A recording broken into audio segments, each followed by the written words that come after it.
അലൈക്കും. മാഷാ അല്ലാ. ഇന്നത്തെ വീഡിയോ എന്ന് പറഞ്ഞാൽ ഞാനൊരു കഥകൾ ഇങ്ങനെ പറയാന്നുള്ളൂ. ഇഷ്ട കഥ. ഞാനിതാ കയ്യും കാലൊക്കെ ഇങ്ങനെ ഒടിഞ്ഞ് കിടക്കുകയാണ്. കണ്ണിന് ഓപ്പറേഷൻ കഴിഞ്ഞാണ്. കണ്ണ് എല്ലാ തെളിച്ചിലൊന്നുമില്ല. പിന്നെ അന്ന് പാലിറ്റിക്കാർ വന്ന് എൻ്റെ നാട്ടിൽ, ഞാൻ വേറെ സ്ഥലത്താണ്, ഞാൻ മോളെ വീട്ടിലേക്ക് കൊണ്ടുവന്നതാണ്.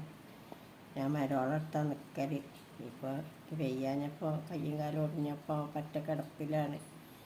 അപ്പോൾ ഒക്കെ കിടന്ന് ചെയ്തു തരുന്നു. അങ്ങനെ മോള് കൊണ്ടുവന്നതാണ്. അപ്പോൾ ഇന്നിപ്പോൾ പാലിറ്റിക്കാർ വന്ന് ഓരോ നിർദ്ദേശങ്ങളൊക്കെ തന്ന് അവർ പോയി. പിന്നെ ഉച്ചക്ക് ചോറിന്ന് അത് കഴിഞ്ഞ് ഒരു ഉറക്കമുറങ്ങി. അവിടുന്ന് നീച്ച് ഇപ്പോൾ മരുമകൻ പറഞ്ഞ് ഞാൻ ഫുഡ് ഉണ്ടാക്കാം, ഉച്ചത്തെ ഭക്ഷണം മോശമായില്ലേ, തിന്നിട്ടില്ലല്ലോ, ഫുഡ് ഉണ്ടാക്കാൻ